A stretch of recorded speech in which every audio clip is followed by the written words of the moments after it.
राकेशची ऐतिहासिक पार्टी.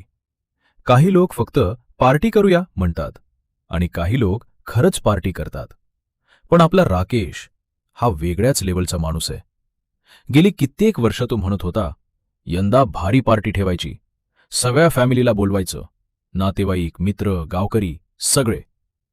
पण मग बोकडाचा भाव ऐकला आणि त्याच क्षणी त्याचा आत्मा शरीर सोडून परत आला.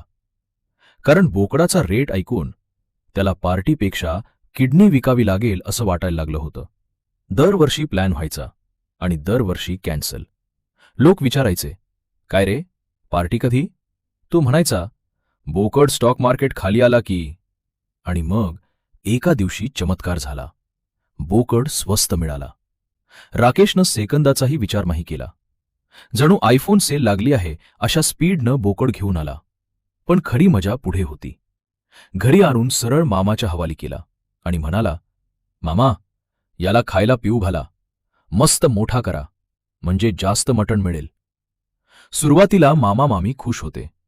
पण काही दिवसांनी बोकडाचं वजन वाढत होतं आणि मामा मामीचं कमी होत होतं. सकाळपासून रात्रीपर्यंत फक्त बोकडाची सेवा. चारा दिला का? पाणी दिलं का? अरे पकडा त्याला, वायर खातोय. एकदा तर बोकड राकेशचा टॉवेल घेऊन पळाला आणि राकेश गावभर त्याच्या मागे धावत होता. लोकांना वाटलं चोर पळाला असेल, पण नाही. इथे टॉवेल वाचवण्याची इमर्जन्सी चालू होती.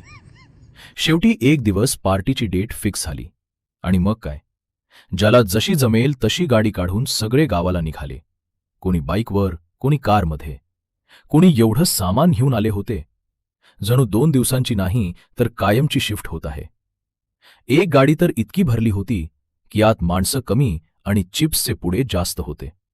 सगळे एक्साइटेड होते, पण राकेश मात्र शांत, जणू लग्नाच्या मंडपात बसलेलावर. कारण त्याच्या डोक्यात एकच विचार चालू होता, इतक्या लोकांना बोलावलंय, उद्या मटण कमी पडलं तर? मग रात्री 1 वाजता सगळे गेले मळ्यात स्विमिंग पूल साफ करायला. कारण मज्जा करायची तर फुल करायची. कोणी ब्रश मारत होतं, कोणी पाणी टाकत होतं आणि काही लोक फक्त उभं राहून सुपरविजन करत होते. एक जण तर एवढा ऍक्टिंग करत होता जणू पूल त्याच्यामुळेच क्लीन होतोय. घासता घासता इतका घाम आला की वाटत होतं पूल आपण घामानेच भरू आता. पण शेवटी कसाबसा पूल साफ झाला आणि सगळे जाऊन गप्प झोपले. दुसऱ्या दिवशी ऊन एवढं होतं की रस्त्यावर पापड भाजला असता आणि त्यातच अचानक रानात आग लागली. सुरुवातीला सगळे आरामात बघत होते, जणू कुणीतरी व्लॉग शूट करतंय. पण हळूहळू आग गाड्यांच्या दिशेनं यायला लागली. आणि मग काय, ज्यांना 2 मिनिटं आधी उठायलाही आळस येत होता तेच लोक आता फास्ट अँड फ्युरियसच्या हिरोसारखे धावत होते. कोणी चावी शोधत होतं, कोणी चुकीच्या गाडीत बसलं होतं. एक जण तर दुसऱ्याचीच गाडी घेऊन निघाला होता.